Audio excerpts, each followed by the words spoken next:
run it up, and she gon' run it up, and she gon' run it up. Like this and like that.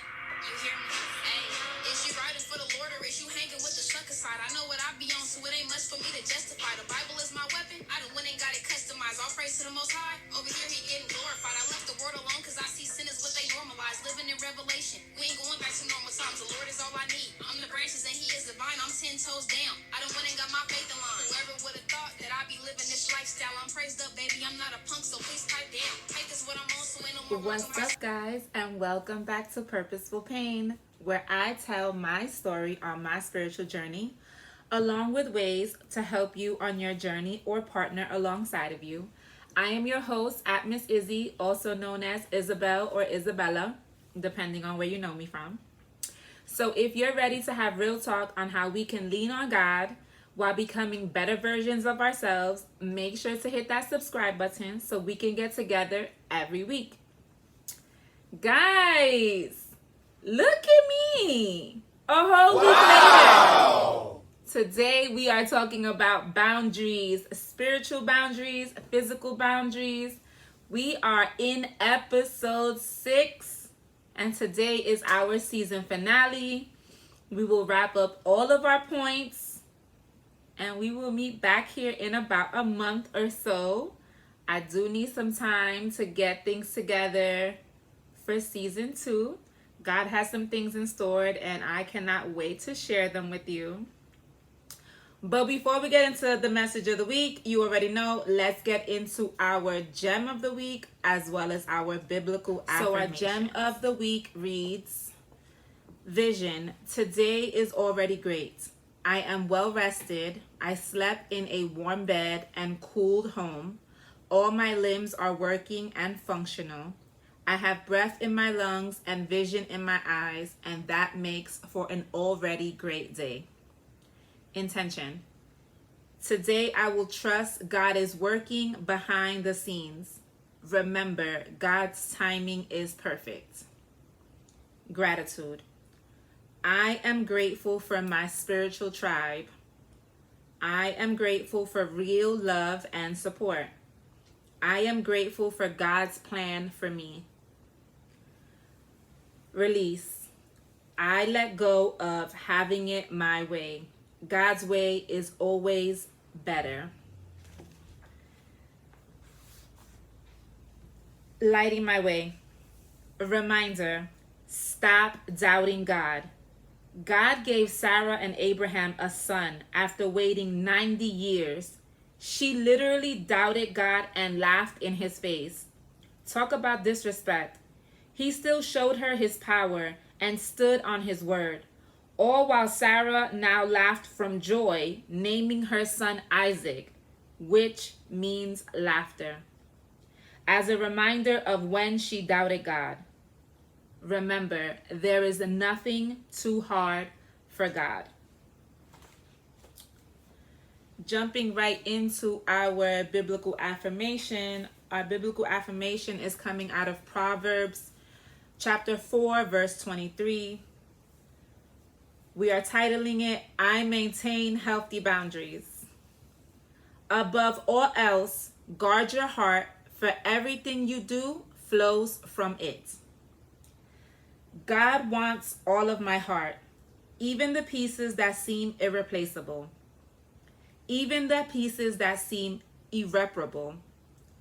I am covered by his love and people who cherish and value me. I am a good steward of my heart, soul, and mind.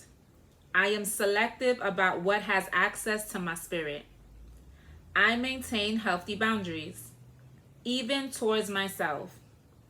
I am cognizant of my triggers.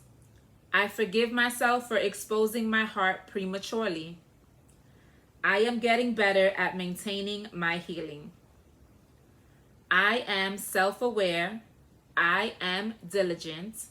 I am discerning. I am open and available for God to fill me with his heart's desires for my life. My goals, dreams, and desires are safely guarded. So today we are getting into spiritual boundaries and physical boundaries. Before we get into that, I want to read something to you guys. So last week we were talking about how no matter how broken you may feel that you are, that God can always use you because your heart's posture is what matters, right? Here is a reminder and a piggyback off of that for today's episode. Reminder, the matters of your heart are a big deal to God. He wants it all because He is a jealous God. He is jealous about you. No one should have more access to your heart than He does. He wants to protect you. Not everything or everyone should have access as you grow closer to God. He gives you discernment on what to do and what to allow in and what you need to allow out. He wants your heart to be safe, and He is the safest place for it to be. The heart is where most, if not all, of the issues reside. God is not swayed by our outer performance because He looks at your heart. No one else can see the heart the way He does, not even a surgeon or a doctor. He sees what's in the heart, and that is where He tends to heal, restore, reveal, deliver, and speak. Your heart truly matters to Him. Steward it well. Whew, if that's not a word, I don't know what is. All right, guys, y'all already know how this works. We're about to get into story time where God be having me out here real vulnerable and obedient. Y'all know that story time has become my not favorite time of the podcast. If that even makes sense. It's not my favorite. Okay, it's just not my favorite.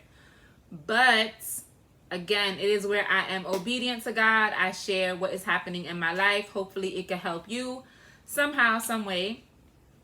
So you already know how this works. Before we get into story time, grab your tea, your water, your coffee, your wine, a snack. Because, baby, we about to get into it. So before we get into it, let's be clear. I had a whole message written out. Like, I worked some things in. I correlated it to the story that I had. And yesterday, God spun that whole thing around and was like, nah, we're going to use you as an example again. And I'm like, nah, Sway, I already got something. I'm ready. And he's like, nope, that's not what we're going to do. Y'all ready? Let's get into story time. So today's message is about boundaries, right? So yesterday, I was really frustrated because my neighbor keeps driving on my grass, right? My neighbor has a trailer, and I guess he uses it for work. He also has a Ford F-150 or a Ram. I don't know. I'm not a car girl. But he has one of those trucks with a flatbed. So he hitches his trailer on his truck with the flatbed, and he reverses and winds up driving on my grass to get to the back of his house. Obviously, my house is not fenced in, so he is able to maneuver on my grass. Now, this really wouldn't bother me so much if I had not already asked him to stop doing it. And his response originally was, I don't do it often. Oh, I don't do it often. And he kind of brushed me off. And my response to him was, well, when my baby girl gets here, because we had this conversation before my daughter moved in the house, I said, when my baby girl gets here, she's going to want to plant. And she's going to be really disappointed if you keep running over her plants or whatever it is that she's planting in the ground. He, in one ear, out the other. So yesterday, Bella had asked me for something or whatever the case is. And I was like, oh, I'm going to go to Lowe's and I'm going to see what they have. So I go to Lowe's and I'm like, oh, I could plant these bushes here in the front, and we're trying to get our flower beds in order in the front of the house. We're also trying to get like a trail of garden alongside of the house. So the neighborly thing to do is to let him know, like, hey, I'm getting ready to plant some things on my grass or on my property, because his trailer is currently parked behind his house. So he has to get it out. In order to get it out, he has to drive on my grass. So I go over there yesterday after already purchasing the bushes and the seeds and the whatever from Lowe's. And I say, hey, Mr. So-and-so, I just wanted to let you know that on Sunday, I'm going to have my lawn maintenance and I'm going to be planting some things. Not sure if you want to get your trailer out prior to that because they're going to be working on my lawn. His response was, I don't need to take the trailer out anytime before Sunday, so I don't need to get it out. And I said to him, no, I'm sorry. I don't think that you're understanding what I'm saying. They're going to be working on my lawn, and so therefore they're treating my grass, they're planting me some new things, and so if you drive on my grass while all of these things are being done, it's going to defeat the purpose. His response was, well, I don't know what to tell you. That's how I get my trailer in and out the house. And I said, you do realize that you're driving on my grass that I maintenance and that I take care of. I also pay for this.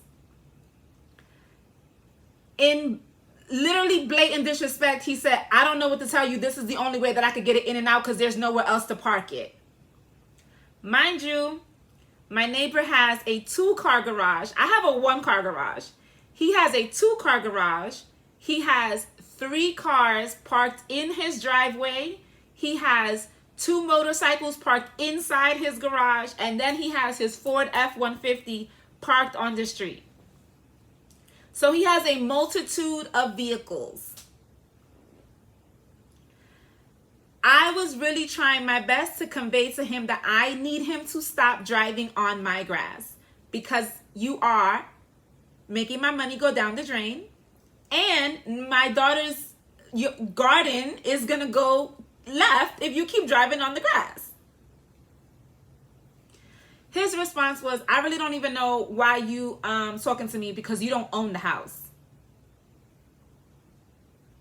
Now, those of y'all that know me, baby, I'm really happy that God is working on me because my response would have not been as kosher and calm as my response was. But I said to him, okay, no problem. I got in my car and I drove off because I had to go get baby girl and I also had to go to Walmart. Now, I was intentionally putting the bushes where I was putting them so he could stop driving on my grass. Because I'm thinking that, he's going to be neighborly enough to not be disrespectful and drive on my grass and see that my stuff is planted and be like, yo, let me find a different avenue. But what I'm learning in my spiritual journey is that not everyone is going to be receptive to the God in me. And that was the lesson that I had to learn because I was putting up the boundaries because it's like, yo, stop driving on my grass. And I'm not trying to be rude. I'm not trying to be disrespectful. I'm really trying to out here honor God and love my neighbor. But I literally had to turn the other cheek and be like, I had to eat that. Not something that I'm saying is easy because I cried about it. I wanted to throw some things around because it really felt like he was being disrespectful. I mean, I even had a conversation with God and was like, yo, if I had a husband, he wouldn't even be talking to my husband like this. My husband would have handled that. But I ain't got a husband. It's just me and Bella. And I had to let it go. And as much as I'm still having a hard time letting it go, that's the lesson. There's going to be times where you set up a boundary and someone's going to be out here disrespecting your boundary, but it's really how you react to the disrespect. Because God not out here, God gonna deal with them later. Right? Like he gonna deal with them later. So what I gotta do is I gotta sit here and I gotta talk to God. And I'm gonna talk to him the way I'm gonna talk to him because I'm really annoyed and upset. Like I'm not gonna be like, oh God, can you fix this? Nah, Sway, like what I'm supposed to do? What am I supposed to do about my neighbor driving on my grass? What am I supposed to do about him blatantly disrespecting me? Like, yeah, I can't talk to him all rah-rah because that's not gonna fix the situation, but also deal with this. Cover me and deal with this. Because yes, I'm a single mom. And yes, I'm living in the house by myself. And I got my male neighbor disrespecting me. So, yo, God, deal with this. So, of course, in the midst of this, I get really annoyed. I get really upset. I had already called, my long guy had already called and said, hey, I'm going to come on Sunday. I'm going to do this. And now I'm like, well, do I even plant the trees because it's like, or the bushes? Because he might just be real spiteful and drive over my bushes. And I don't know, but if y'all know, but bushes is not cheap. Like, you got to buy bushes. You got to buy soil. I got to pay the long guy to plant them. Like, it's not a cheap process. So you're probably like, so it's about what do we do? Setting boundaries is literally the hardest part about your spiritual journey. Like, it is literally the hardest part. Because you don't really set the boundaries to keep people out.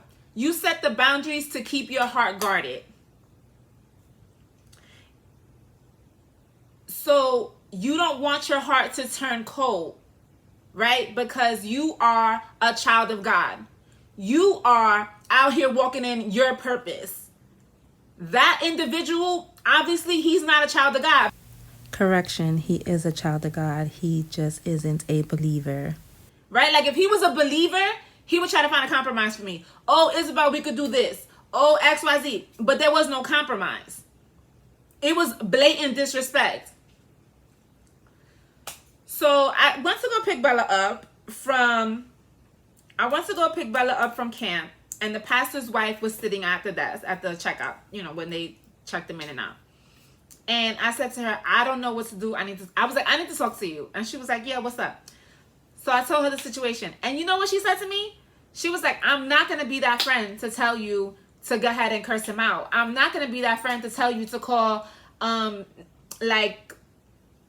dispute, like, you know how when you call the police because there's a neighborly dispute. I'm not going to be that friend to go tell you that. She was like, I'm going to be the friend to tell you that you better go talk to God about that and pray about it, because there's really nothing else that you could do. Like, you could go over there and be rah-rah about it. You could go over there and call the cops. Like, you could go over there and do all these things, but what is that doing for you? Like, is it making you feel better? And I was like, nah, it's not making me feel better. What's going to make me feel better is if he stops driving on my grass. And she was like, if you want him to stop driving on your grass, you need to talk to God about it. Because the test is for you. It's not for him. You the one walking in your spiritual journey. You the one trying to walk in your purpose. So the test is not for him. It's for you.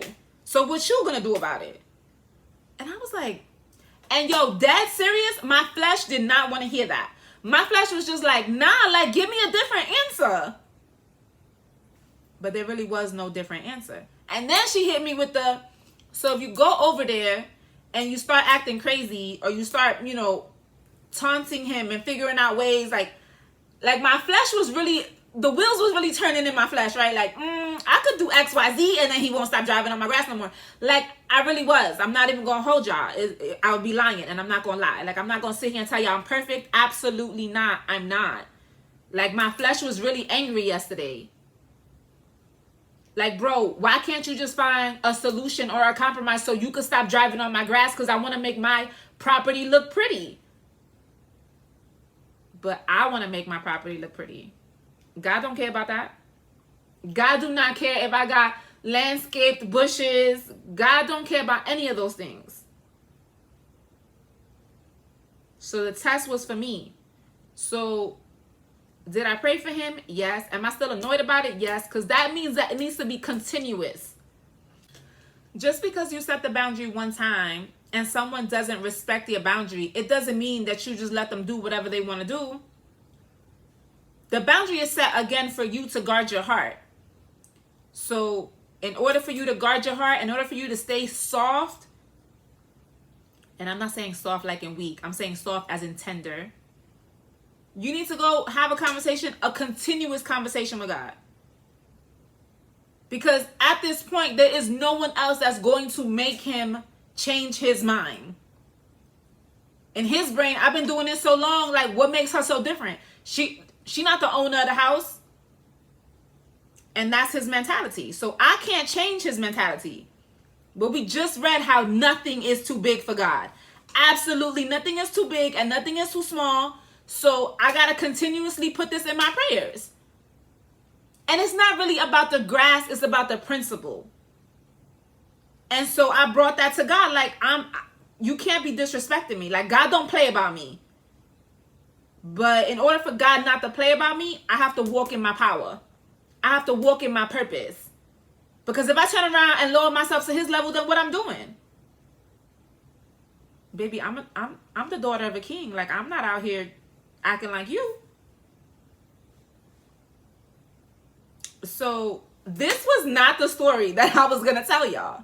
But it happened, it was real, and it was relatable. So that's the story that we got this week. And I'm literally still working on it.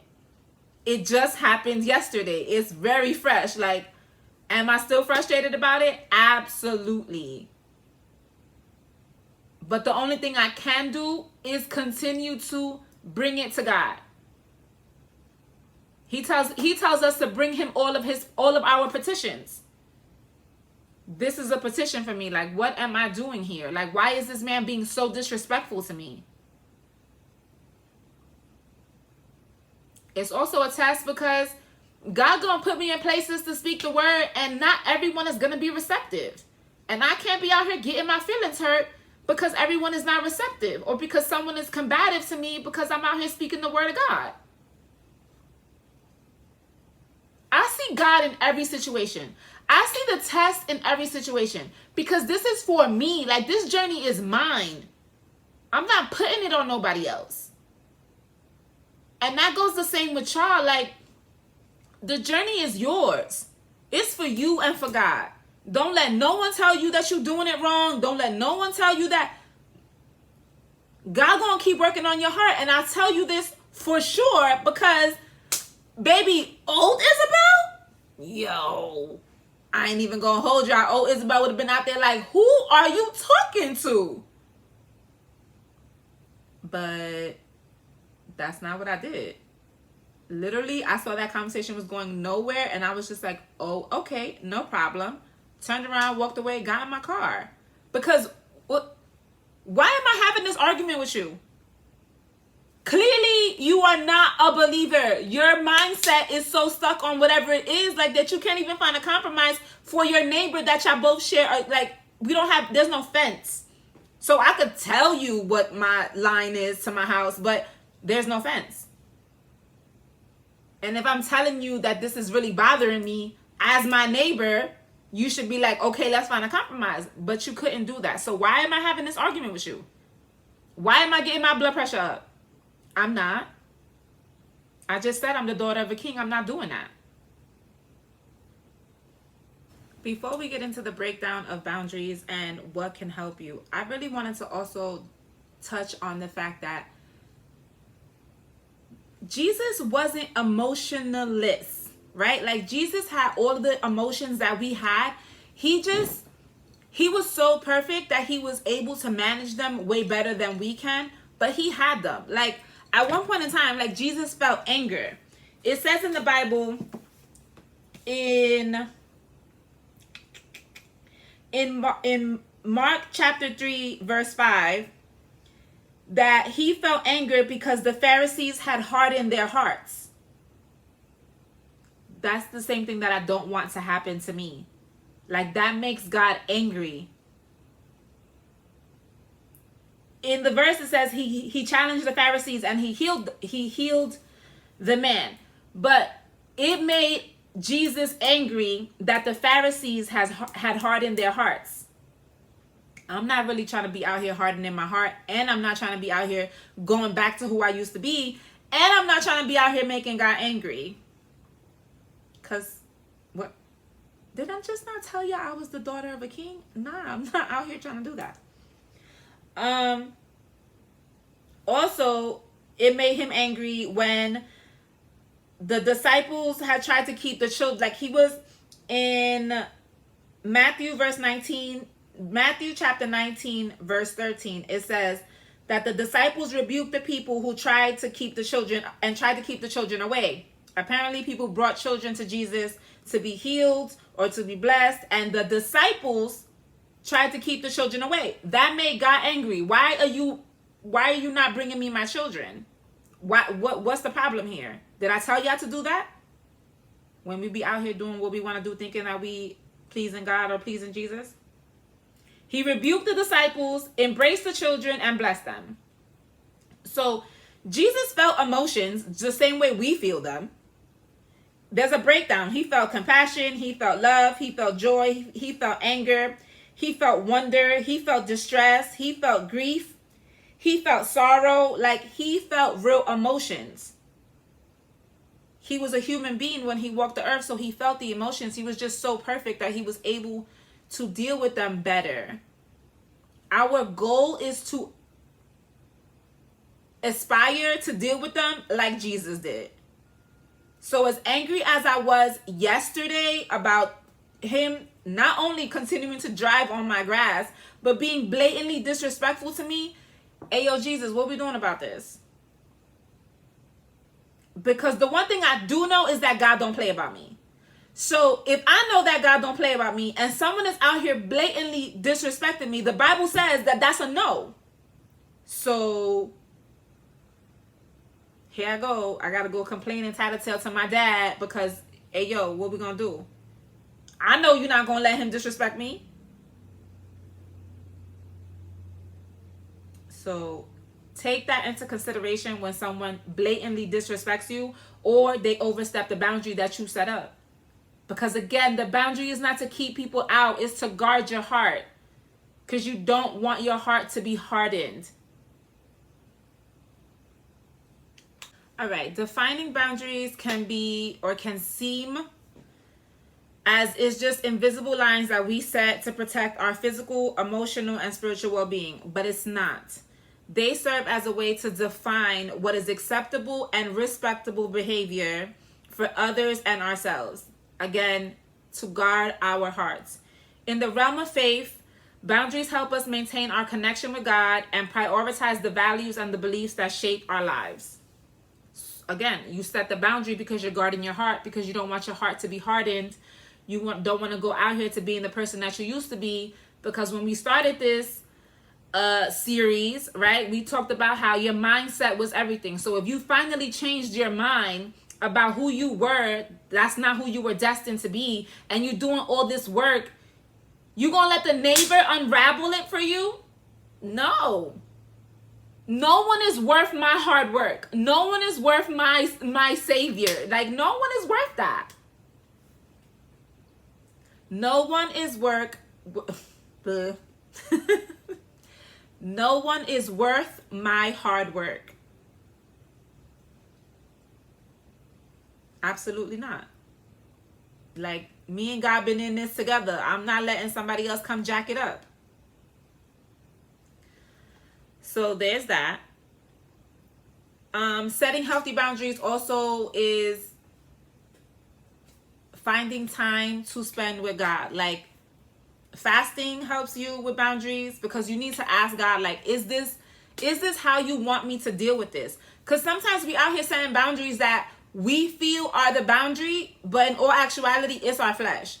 Like, let's be 100% clear, and I'm being real transparent. When I bought those bushes, yeah, Bella wants to plant stuff, but I bought those bushes with the intent of, oh, if I put this here, you're not going to drive on my grass.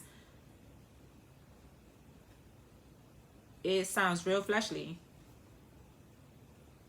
It sounds like I was doing it my way. I was. My flesh was like, oh, if you put this here, if you put them right here, he can't drive on your grass.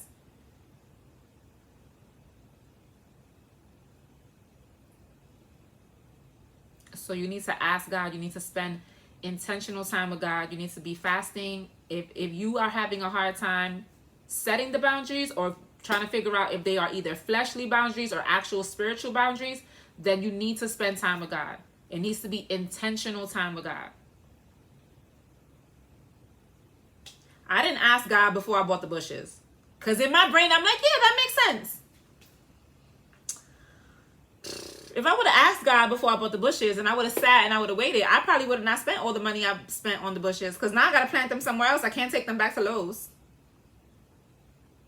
Right?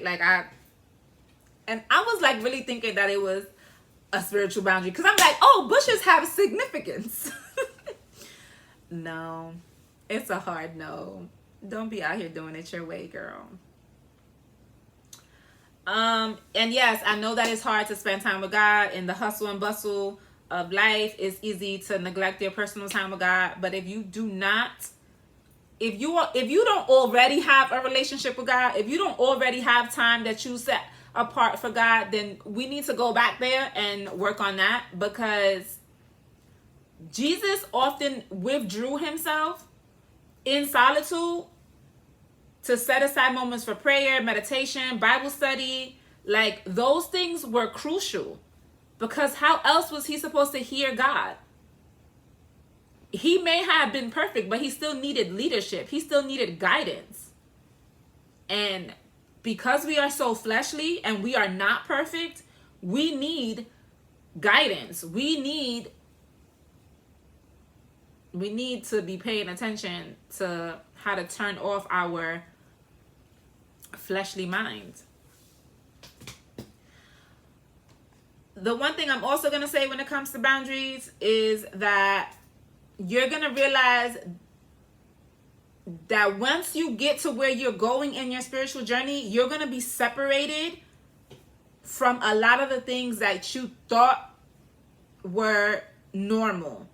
Because before God could elevate you, he's going to separate you. He's going to separate you from what you thought was normal. Things that you used to do, you really won't even have the desire to do no more. Or you'll look at it and be like, nah, that don't make no sense. People will ask you to go places and you got to learn to say, nah, I don't rock with that. Like, I'm cool on it. And you don't really have to be mean about it. Be honest. If God is doing something in your life, then tell them, like, listen, that just doesn't resonate with me anymore, and I'm a pass.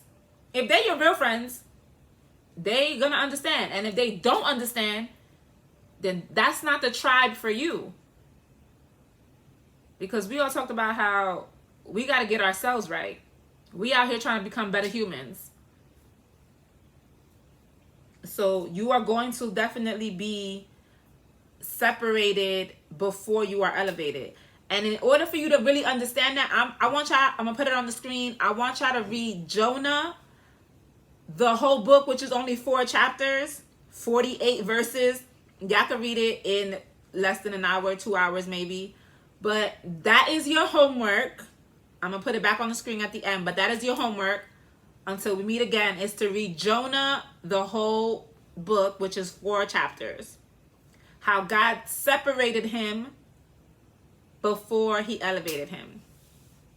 He also showed him what he was out here not supposed to be doing. Because you can't be a man of God and you out here doing XYZ. So that's your homework. But God is definitely going to separate y'all before he elevates y'all. Also,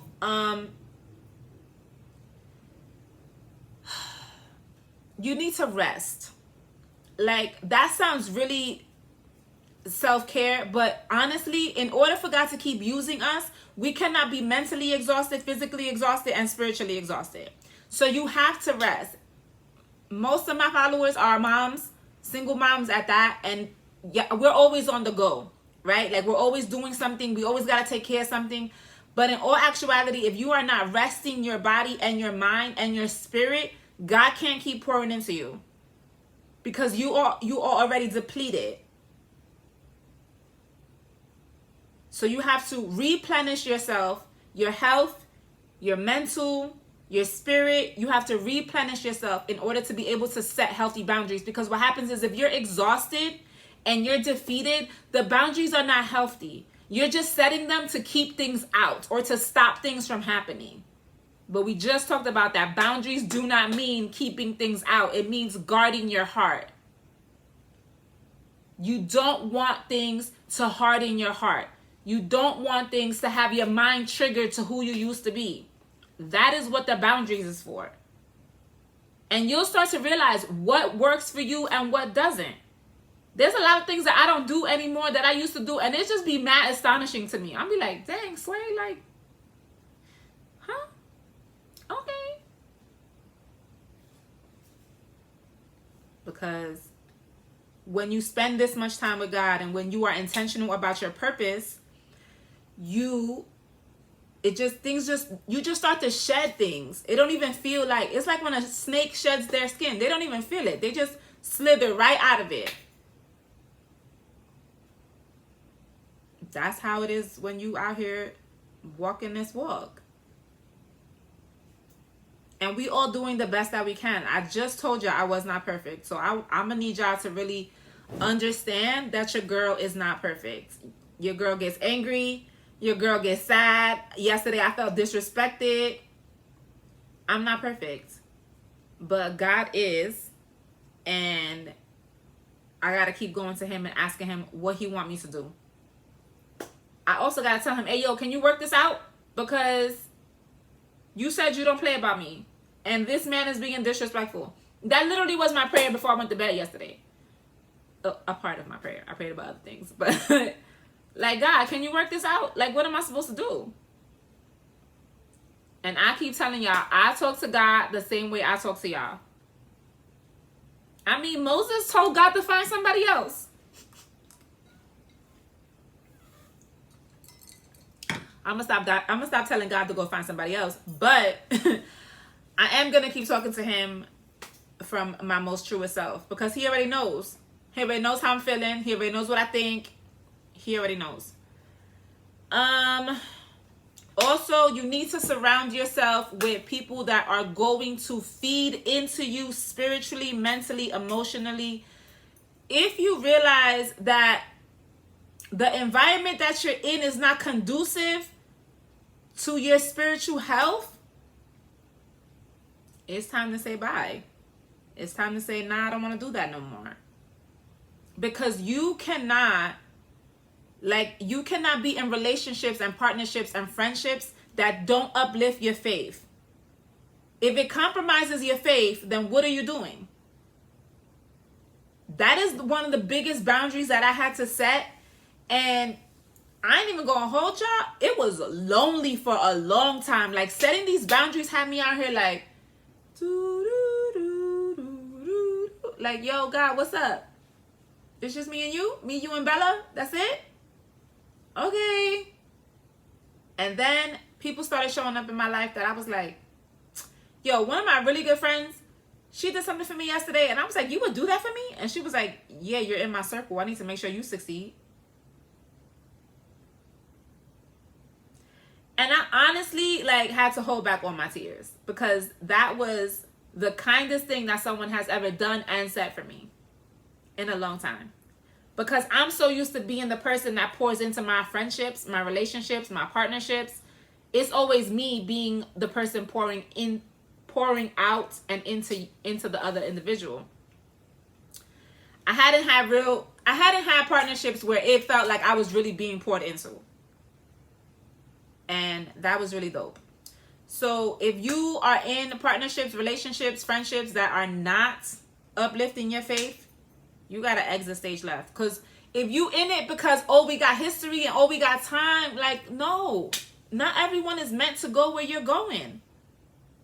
And I'm not going to hold y'all. It's going to be lonely. But God wants to see if you could withstand the wilderness. Like, he wants to see, can this be me and you? In my case, me, you, and Bella. Are you going to hold me down till the wheels fall off? Because God is going to hold you down till the wheels fall off.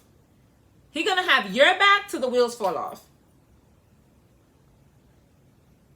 I don't deny God for no one and nothing. Because, yo, the things that he has done for me, there's no way.